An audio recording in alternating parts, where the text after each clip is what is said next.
ಆಟ ಸಾಮಾನು ಚೆಲ್ತಾರೆ. ಅಮ್ಮ ಹಿಂದೆ ಬಂದ್ಬಿಟ್ಟು ತಿಂಡಿ ಕೊಡು ಅಂದರೆ ಎಷ್ಟು ಸಲ ಹಿಂದೆ ಬರ್ತೀಯಾ ಅಂತಾರೆ, ಅಮ್ಮ ಅಮ್ಮ ಅಂತೀಯಾ ಅಂತಾರೆ. ಬಟ್ ದೊಡ್ಡವರಾದ್ಮೇಲೆ ಈ ಸೈಲೆಂಟ್ ಆಗ್ಬಿಡುತ್ತೆ ಮನೆ, ಯಾಕಂದ್ರೆ ಮಾತಾಡಕ್ ಮಕ್ಕಳೇ ಇರೋದಿಲ್ಲ. ಒಬ್ರು ಫ್ರೆಂಡ್ ಇದ್ರಂತೆ, ಇವ್ರಿಗೆ ಗೆಳತಿ ಇದ್ರಂತೆ, ಓದೋಕೆ ಓಡಾಡೋಕೆ ಅವಳೇ ಜೊತೆ. ಅವರಿಬ್ಬರು ಅತಿ ನೆಚ್ಚಿನ ಕೆಲಸವಂದ್ರೆ ಜೋರು ಮಳೆ ಬಂದಾಗ 2 ಕಿಲೋಮೀಟರ್ ದೂರ ನದಿ ನೋಡೋಕೆ ಕೊಡೆ ಇಟ್ಕೊಂಡು ಹೋಗಿ ಅಲ್ಲಿ ಮಂಡಕ್ಕಿ ತಿನ್ಕೊಂಡು ಬರ್ತಾ ಇದ್ರಂತೆ. ಈ ಥರ ಇರುತ್ತೆ. ನನ್ನ ಫ್ರೆಂಡ್ಗೆ ನಾನು ಫೋನ್ ಮಾಡಿ ಒಂದಿನ ನಮ್ಮನೇಲಿ ಸ್ಟೇ ಆಗು ಅಂತ ಕರೆಸ್ಕೊಂಡಿದ್ದೆ. ಇಬ್ಬರೂ ರಾತ್ರಿ ಎಲ್ಲ ಮಾತಾಡಿಕೊಂಡು ಹಳೇ ಪ್ರಯರ್ಗಳು, ಸ್ಕೂಲಲ್ಲಿ ಹೇಳ್ತಾ ಇದ್ದಿದ್ದು ಪ್ರಯರ್ಸ್ಗಳು, ನಮ್ಮ ಚೈಲ್ಡ್ಹುಡ್ ಫೋಟೋಸ್ಗಳು, ಸ್ಕೂಲ್ ಫೋಟೋಸ್ಗಳು, ಡ್ಯಾನ್ಸ್ ಫೋಟೋಸ್ಗಳು ಎಲ್ಲ ನೋಡಿಕೊಂಡು, ನಮ್ಮ ಟೀಚರ್ಸ್ಗಳ ಬಗ್ಗೆ ಮಾತಾಡಿಕೊಂಡು, ಫ್ರೆಂಡ್ಸ್ ಬಗ್ಗೆ ಮಾತಾಡಿಕೊಂಡು, ಬಿದ್ದಿದ್ದು ಎದ್ದಿದ್ದು, ಆಡಿದ್ದು, ನಕ್ಕಿದ್ದು, ಹತ್ತಿದ್ದು ಎಲ್ಲನೂ ಮಾತಾಡ್ತಾ ನಮ್ಗೆ ಹೋಲ್ ಡೇ ನಿಜವಾಗ್ಲೂ ಸಾಕಾಗಲಿಲ್ಲ ಅವತ್ತು.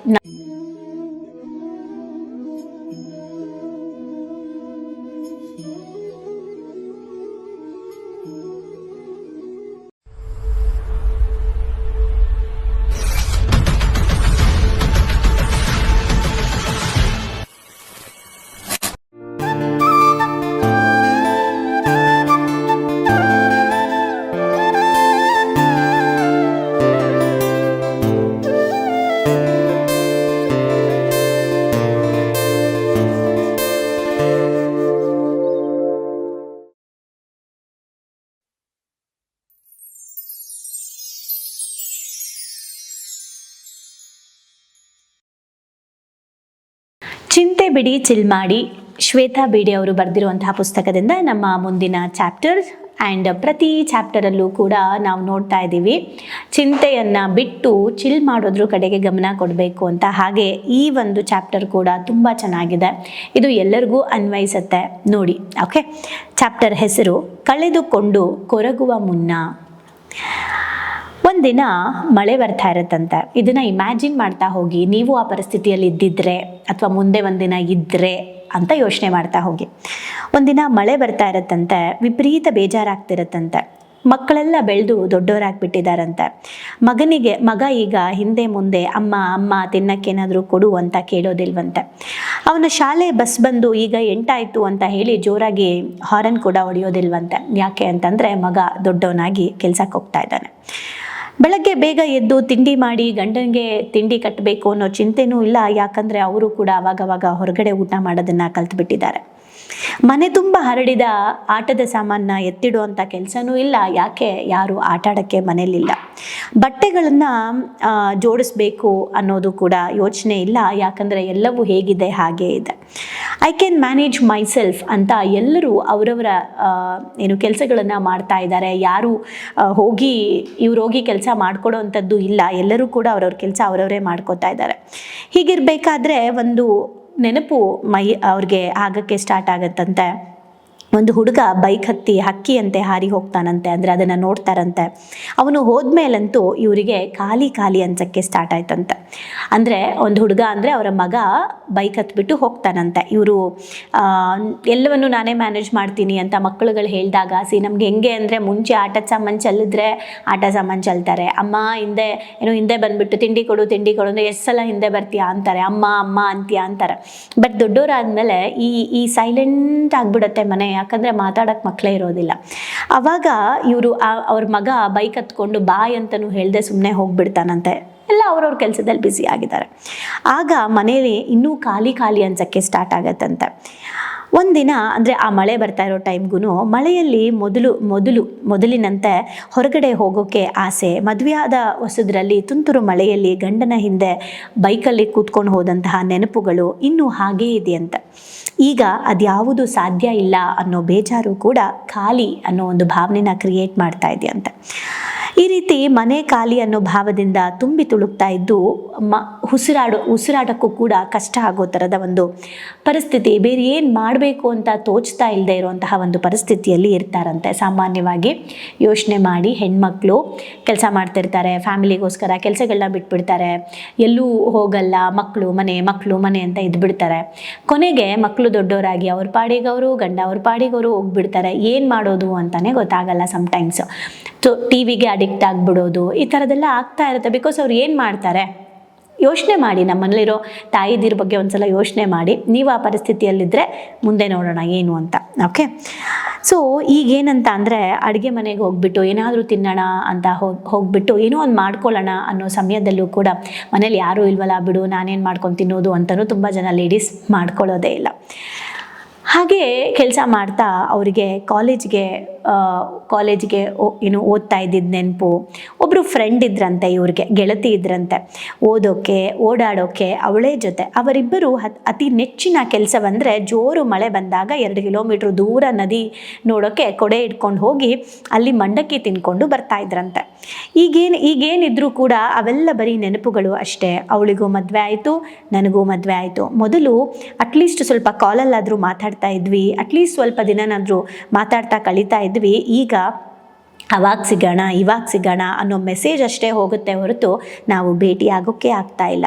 ಮನೆ ಕೆಲಸ, ಏನೋ ಒಂದು ಬಂಧುಗಳ ಜೊತೆ ಫ್ರೀ ಇದ್ದಾಗ ಯಾರೋ ಗೆಸ್ಟ್ ಬರ್ತಾರೆ ಅಥವಾ ಗೆಸ್ಟ್ ಮನೆಗಳಿಗೆ ಹೋಗೋದು ಬರುತ್ತೆ. ನಮ್ಮ ಸ್ವಂತ ಖುಷಿಗಿಂತ ಬೇರೆಯವರ ಖುಷಿಗೋಸ್ಕರನೇ ಕೆಲಸ ಮಾಡೋದು ಅಭ್ಯಾಸ ಆಗಿಬಿಟ್ಟಿರುತ್ತೆ. ಒಂದ್ಸಲ ನೆನಪು ಮಾಡ್ಕೊಳ್ಳಿ ನಿಮ್ಮ ಬಾಲ್ಯದ ಗೆಳತಿ ಅಥವಾ ಗೆಳೆಯನನ್ನು ಅಂತ ಹೇಳ್ತಾ ಇದ್ದಾರೆ. ಒಂದ್ಸಲ ನೆನಪು ಮಾಡ್ಕೊಳ್ಳೋಣ ನಾವು ಕೂಡ. ನಮ್ಮ ಚೈಲ್ಡ್ಹುಡ್ಡಲ್ಲಿ ನಮಗೆ ತುಂಬ ಇಷ್ಟವಾಗಿರೋ ಫ್ರೆಂಡ್ ಯಾರು, ಹುಡುಗ ಆಗಿರಲಿ ಹುಡುಗಿ ಆಗಿರಲಿ ಯಾರು, ಅವ್ರ ಜೊತೆ ಹೇಗೆ ಅಂದರೆ ನಮ್ಮ ಬದುಕಿನ ಭಾಗವಾಗಿಬಿಟ್ಟಿರ್ತಾರೆ ಆ ಸಮಯದಲ್ಲಿ ಆ ಫ್ರೆಂಡ್ಸ್ಗಳು. ಅವ್ರ ಜೊತೆ ನಿಮ್ಮದೇ ಒಂದು ಅನುಬಂಧ ಕ್ರಿಯೇಟ್ ಆಗಿಬಿಟ್ಟಿರುತ್ತೆ, ನಮ್ಮ ಒಂದು ಅನುಬಂಧ ಕ್ರಿಯೇಟ್ ಆಗಿಬಿಟ್ಟಿರುತ್ತೆ. ವರ್ಷಾನುಗಟ್ಟಲೆ ಅನುಭವಗಳು ಕಥೆಗಳು ಇರುತ್ತೆ, ವರ್ಷಾನುಗಟ್ಟಲೆ ಅನುಭವಗಳು ಕಥೆಗಳಿರುತ್ತೆ. ನೀವು ಅಬ್ಸರ್ವ್ ಮಾಡಿ, ಚೈಲ್ಡ್ಹುಡ್ ಫ್ರೆಂಡ್ಸ್ಗಳು ಸಿಕ್ಕಾಗ ರಾತ್ರಿಯೆಲ್ಲ ಬೆಳಗ್ಗೆ ಎಲ್ಲ ಮಾತಾಡಿದ್ರು ಎಂಡೇ ಇರೋದಿಲ್ಲ. ಅಷ್ಟು ಕತೆಗಳು ಸ್ಟೋರ್ ಆಗಿಬಿಟ್ಟಿರುತ್ತೆ ಅವಾಗಿನ ಇದರಲ್ಲಿ. ಸೊ ಅಷ್ಟು ಕತೆಗಳನ್ನ ಕ್ರಿಯೇಟ್ ಮಾಡಿಬಿಟ್ಟಿರ್ತೀವಿ ನಾವು. ನಮ್ಮ ಸಂತೋಷಗಳು ಬೇಸರಗಳು ಅವ್ರಿಗೆ ಗೊತ್ತಿರುತ್ತೆ. ನಮ್ಮ ಬೇಜಾರೇನು, ನಾವು ಮಾಡಿರೋ ತಪ್ಪುಗಳು ಸರಿಗಳು ಸೀಕ್ರೆಟ್ಗಳು ಆ್ಯಂಡ್ ಏನು ಖುಷಿ ವಿಚಾರ ಎಲ್ಲವೂ ಬೆಸ್ಟ್ ಫ್ರೆಂಡಿಗೆ ಗೊತ್ತಿರುತ್ತೆ, ಆ ಗೆಳತಿ ಅಥವಾ ಆ ಗೆಳೆಯಂಗೆ ಗೊತ್ತಿರುತ್ತೆ. ಆದರೆ ಕಾಲಕ್ರಮೇಣ ಎಲ್ಲವೂ ಬದಲಾಗಿ ಬಿಡುತ್ತೆ. ನಮ್ಮ ಕೆಲಸಗಳು, ಒತ್ತಡಗಳು, ಪ್ರಿಯಾರಿಟಿಗಳು ಬದಲಾಗುತ್ತೆ. ನಾವು ಕೆಲಸಗಳಲ್ಲೇ ಕಳೆದು ಹೋಗಿಬಿಡ್ತೀವಿ, ಅವರು ಕೂಡ ಮರೆಯಾಗಿಬಿಡ್ತಾರೆ. ನಮ್ಮದೇ ಜಂಜಾಟಗಳಲ್ಲಿ ನಾವು ಕಳೆದು ಹೋಗ್ಬೋದು. ನಿಮ್ಮ ಗುರಿಗಳನ್ನು ಜವಾಬ್ದಾರಿಗಳನ್ನು ಬೆನ್ನತ್ತಿ ಹೋಗುವಾಗ ನಿಮ್ಮ ಸಮಯ ಬೇರೇನಕ್ಕೂ ನೀಡದೆ ನಿಮ್ಮದೇ ಬೇಲಿ ಹಾಕಿಕೊಂಡಿರಬಹುದು. ಅಂದರೆ ನಾವು ಏನಾದರೂ ಒಂದು ಕೆಲಸದ ಮೇಲೆ ಫೋಕಸ್ ಮಾಡಿಕೊಂಡು ಜವಾಬ್ದಾರಿಗಳು ಹೆಚ್ಚು ಅಂತ ಹೋಗೋ ಸಮಯದಲ್ಲಿ ನಾವೇ ಒಂದು ಬೌಂಡ್ರಿ ಹಾಕ್ಕೊಂಡ್ಬಿಟ್ಟಿರ್ತೀವಿ. ಆಗಲ್ಲ ಫ್ರೆಂಡ್ಸ್ನೆಲ್ಲ ಮೀಟ್ ಮಾಡೋಕ್ಕೆ, ಯಾಕಂದರೆ ನಮ್ಮ ಕೆಲಸ ಅಷ್ಟಿರುತ್ತೆ ಅಂತ ನಾವೇ ಬೌಂಡ್ರಿ ಹಾಕ್ಕೊಂಡ್ಬಿಟ್ಟಿರ್ತೀವಿ. ಆದರೆ ಖಂಡಿತವಾಗಿಯೂ ಒಂದಲ್ಲ ಒಂದು ದಿನ ನಿಮ್ಮ ಜೊತೆ ಯಾರಿದ್ದಾರೆ ಅಂತ ತಿರುಗಿ ನೋಡಿದಾಗ ನಿಮ್ಗೆ ಯಾವತ್ತೂ ಒಂಟಿತನ ಕಾಡಬಾರ್ದು ಅಂತಂದರೆ ಸ್ನೇಹ ಅಂದರೆ ಫ್ರೆಂಡ್ಶಿಪ್ನ ಮಿಸ್ ಮಾಡ್ಕೋಬೇಡಿ ಅಂತ ಹೇಳ್ತಾ ಇದ್ದಾರೆ. ಮುಂದೆ ಒಂದಿನ ಪಶ್ಚಾತ್ತಾಪ ಪಟ್ಟರೆ ಆ ದಿನಗಳನ್ನು ವಾಪಸ್ ತರೋಕ್ಕಾಗಲ್ಲ, ವ್ಯಕ್ತಿಗಳನ್ನು ಕೂಡ ಮತ್ತೆ ತರೋಕ್ಕಾಗಲ್ಲ. ಹಾಗಾಗಿ ಹೆಚ್ಚು ಏನು ನಾವು ಅವರಿಗೆ ಕೊಡಬೇಕಾಗಿಲ್ಲ. ಸ್ವಲ್ಪ ಮನಸ್ಸು ಬಿಚ್ಚಿ ಮಾತಾಡೋಕ್ಕೆ ನಮಗೆ ಯಾರಾದರೂ ಒಬ್ಬರು ಫ್ರೆಂಡ್ ಬೇಕಾಗ್ತಾರೆ. ಎಲ್ಲವನ್ನೂ ಗಂಡ ಹತ್ರ, ಎಲ್ಲವನ್ನೂ ಹೆಂಡತಿ ಹತ್ರ ಹೇಳ್ಕೊಳಕ್ಕಾಗಲ್ಲ, ಎಲ್ಲವನ್ನೂ ಎಲ್ಲರ ಹತ್ರನೂ ಹೇಳ್ಕೊಳಕ್ಕಾಗಲ್ಲ. ನಮಗೆ ಅಂತ ಒಂದು ಫ್ರೆಂಡ್ ಇರಲೇಬೇಕು. ದ ರಿಯಲ್ ಫ್ರೆಂಡ್, ನಿಜವಾದ ಫ್ರೆಂಡ್ ಇರಬೇಕು. ಮನಸ್ಸು ಬಿಚ್ಚಿ ನಮ್ಮನ್ನು ಜಡ್ಜ್ ಮಾಡದೆ, ನಮ್ಮ ತಪ್ಪುಗಳನ್ನು ತುಂಬ ಬೇರೆಯವ್ರಿಗೆ ಹೇಳ್ಕೊಂಡು ನಮಗೆ ಅವಮಾನ ಮಾಡಿಕೊಂಡು ನಮ್ಮ ಜೀವನ ಹಾಳು ಮಾಡೋ ಅಂಥವ್ರಲ್ಲ. ನಿಜವಾದ ಫ್ರೆಂಡು ನಾವು ಕಷ್ಟ ಅಂತ ಬಂದಾಗ, ನಾವು ತಪ್ಪು ಅಂತ ಮಾಡಿದಾಗ ನಾನು ಇಂಥ ತಪ್ಪು ಮಾಡಿದ್ದೀನಿ ಅಂತ ಹೇಳ್ಕೊಳ್ಳೋಕ್ಕೂ ಕೂಡ ಒಂದು ಫ್ರೆಂಡ್ ಇರಬೇಕು. ಸೊ ಇದು ಪ್ರತಿಯೊಬ್ಬರ ಲೈಫಲ್ಲೂ ತುಂಬ ಇಂಪಾರ್ಟೆಂಟ್ ಆಗುತ್ತೆ. ಹಾಗಾಗಿ ನಮ್ಮ ನೆಮ್ಮದಿಯ ಭಾಗವಾಗಿರುತ್ತೆ ಸ್ನೇಹ ಅನ್ನೋದು. ಅಥವಾ ಗೆಳತಿ ಅಥವಾ ಗೆಳೆಯ ಯಾರಾದರೂ ಓಕೆ, ನಮಗೆ ಬಹಳ ಇಂಪಾರ್ಟೆಂಟ್ ಆಗುತ್ತೆ. ಯಾವತ್ತೂ ಕೂಡ ಮುಂದೆ ಒಂದಿನ ಕೊರಗ್ತಾ ಕೂಗಬೇಡಿ. ನಿಮಗೂ ಅಂಥವರ ನೆನಪಾದರೆ ತಡ ಮಾಡಬೇಡಿ, ಈಗಲೇ ಮಾತಾಡಿ ಮನಸ್ಸು ಹಗುರ ಮಾಡ್ಕೊಳ್ಳಿ ಅಂತ ಹೇಳ್ತಾ ಇದ್ದಾರೆ. ಎಷ್ಟು ಸತ್ಯ ಅಲ್ವಾ? ಚಿಂತೆ ಬಿಡಿ ಚಿಲ್ ಮಾಡಿ ಅಂದರೆ ಮುಂದೆ ಒಂದಿನ ಚಿಂತೆ ಮಾಡೋಕ್ಕೆ ಮುಂಚೆ ಚಿಲ್ ಮಾಡೋಣ. ಹಾಗೆ ನಮ್ಮ ಫ್ರೆಂಡ್ಶಿಪ್ನ ನಾವು ಕಳ್ಕೊಳ್ಳೋದು ಬೇಡ, ಸಾಧ್ಯವಾದಷ್ಟು ಮಾತಾಡೋಣ. ನನಗೆ ನೆನಪಿರೋ ಹಾಗೆ ನನ್ನ ಫ್ರೆಂಡ್, ಚೈಲ್ಡ್ಹುಡ್ ಫ್ರೆಂಡ್ ಸುಷ್ಮಾ ಅಂತ ಹೇಳಿ, ನನಗೆ ನನ್ನ ಮದುವೆ ಆಗೋ ತನಕ ನನ್ನ ಲೈಫ್ 80% ಅವಳ ಜೊತೆನೇ ಕಳೆದಿದ್ದೀನಿ. ಆ್ಯಂಡ್ ಅದು ಬಿಟ್ಟು ಇನ್ನು ಕೆಲವರು ಇದ್ದರು. ಮೇ ಬಿ ಈ ನಾಲೆಜ್ ಎಲ್ಲ ಮುಂಚೆನೇ ಸಿಕ್ಕಿದ್ದಿದ್ರೆ ಮೇ ಬಿ ಎಷ್ಟೋ ಸಂಬಂಧಗಳನ್ನ ನಾವು ಕಳ್ಕೊಳ್ತಾನೆ ಇರಲಿಲ್ಲ ಅನಿಸುತ್ತೆ. ಬಟ್ ಏನಂತ ಅಂದರೆ ಆ ಸಮಯದಲ್ಲಿ ಅವ್ರ ಜೊತೆ ಕಳೆದಿರುವಂತಹ ನೆನಪುಗಳು ಅವೆಲ್ಲವೂ ಕೂಡ ಇವತ್ತಿಗೂ ನೆನೆಸ್ಕೊಂಡ್ರೆ ಈಗಲೂ ನಡೀತಾ ಇದೆ ಅನ್ನೋ ಥರ ಇರುತ್ತೆ. ನನ್ನ ಫ್ರೆಂಡ್ಗೆ ನಾನು ಫೋನ್ ಮಾಡಿ ಒಂದಿನ ನಮ್ಮನೇಲಿ ಸ್ಟೇ ಆಗು ಅಂತ ಕರೆಸ್ಕೊಂಡಿದ್ದೆ. ಇಬ್ಬರೂ ರಾತ್ರಿ ಎಲ್ಲ ಮಾತಾಡಿಕೊಂಡು ಹಳೇ ಪ್ರಯರ್ಗಳು, ಸ್ಕೂಲಲ್ಲಿ ಹೇಳ್ತಾ ಇದ್ದಿದ್ದು ಪ್ರಯರ್ಸ್ಗಳು, ನಮ್ಮ ಚೈಲ್ಡ್ಹುಡ್ ಫೋಟೋಸ್ಗಳು, ಸ್ಕೂಲ್ ಫೋಟೋಸ್ಗಳು, ಡ್ಯಾನ್ಸ್ ಫೋಟೋಸ್ಗಳು ಎಲ್ಲ ನೋಡಿಕೊಂಡು, ನಮ್ಮ ಟೀಚರ್ಸ್ಗಳ ಬಗ್ಗೆ ಮಾತಾಡಿಕೊಂಡು, ಫ್ರೆಂಡ್ಸ್ ಬಗ್ಗೆ ಮಾತಾಡಿಕೊಂಡು, ಬಿದ್ದಿದ್ದು ಎದ್ದಿದ್ದು, ಆಡಿದ್ದು, ನಕ್ಕಿದ್ದು, ಹತ್ತಿದ್ದು ಎಲ್ಲನೂ ಮಾತಾಡ್ತಾ ನಮ್ಗೆ ಹೋಲ್ ಡೇ ನಿಜವಾಗ್ಲೂ ಸಾಕಾಗಲಿಲ್ಲ ಅವತ್ತು ನಾವು ಸಿಕ್ಕಾಗ. ಆ್ಯಂಡ್ ಅದು ಎಷ್ಟು ನಮಗೆ ರೀಚಾರ್ಜ್ ಮಾಡುತ್ತೆ ನಮ್ಮನ್ನು ಅಂದರೆ, ನಮಗೆ ಒಂದು ರೀತಿ ಮತ್ತೆ ನಮ್ಮ ಲೈಫಲ್ಲಿ ಹೊಸತನ ಮತ್ತು ಒಂಥರ ಹುಮ್ಮಸ್ಸನ್ನು ಕೊಡುತ್ತೆ. ಆದರೆ ನಾವು ಯಾರ ಜೊತೆ ಮಾತಾಡ್ತೀವಿ, ಯಾವ ಫ್ರೆಂಡು ಅನ್ನೋದು ಮಾತ್ರ ತುಂಬ ಇಂಪಾರ್ಟೆಂಟು. ಮುಂದೆ ಒಂದಿನ ನಮ್ಮ ಜೊತೆಗೆ ಮಾತಾಡೋಕ್ಕೆ ಯಾರೂ ಇಲ್ಲದೆ ಇರೋ ಥರ ಮಾಡ್ಕೊಳ್ಳೋದ್ರ ಬದಲು ಒಂದು ಫ್ರೆಂಡ್ಸ್ ಗ್ರೂಪ್ ಇರಬೇಕು, ಅಥವಾ ಒಬ್ಬರಾದರೂ ದ ರಿಯಲ್ ಫ್ರೆಂಡ್ ಇರಬೇಕು. ಹಾಗಾಗಿ ಮಕ್ಕಳು ದೊಡ್ಡವರಾಗ್ತಾರೆ, ಅವ್ರವ್ರ ಜವಾಬ್ದಾರಿ ಅವ್ರು ನೋಡ್ಕೊಳ್ತಾರೆ, ಹಸ್ಬೆಂಡು ಹೊರಗಡೆ ಹೋಗ್ತಾರೆ. ಮುಂದೆ ಒಂದಿನ ನಾವು ಒಂಟಿತನ ಅಂತ ಕಾಡೋದ್ರ ಬದಲು ಸಾಕಷ್ಟು ಕೆಲಸಗಳನ್ನು ಮಾಡೋದ್ರ ಜೊತೆಗೆ ಒಂದು ಸ್ನೇಹ ಅನ್ನೋದನ್ನು ಇಟ್ಕೋಬೇಕು. ಯಾಕಂದರೆ ನಮ್ಮ ಮನಸ್ಸಿನ ಕೆಲವು ಮಾತುಗಳನ್ನು ಮಾತಾಡ್ದಾಗಲೇ ಹಗುರ ಆಗುತ್ತೆ. ಆ ಹಗುರ ಮಾಡುವಂತಹ ಸ್ನೇಹನ ಯಾವತ್ತೂ ಕಳ್ಕೊಬೇಡಿ. ಹಾಗಾಗಿ ಕಳೆದುಕೊಂಡು ಕೊರಗುವ ಮುನ್ನ ಇವತ್ತೇ ಕಾಲ್ ಮಾಡಿ ಮಾತಾಡಿ ಒಂದು ಫ್ರೆಂಡ್ನ ಲೈಫ್ ಟೈಮ್ ಯಾವತ್ತೂ ಕೂಡ ಕಳೆದೋಗದೇ ಇರೋ ರೀತಿ ನಿಮ್ಮ ಜೊತೆಯಲ್ಲಿ ಇಟ್ಕೊಳ್ಳಿ. Thank you.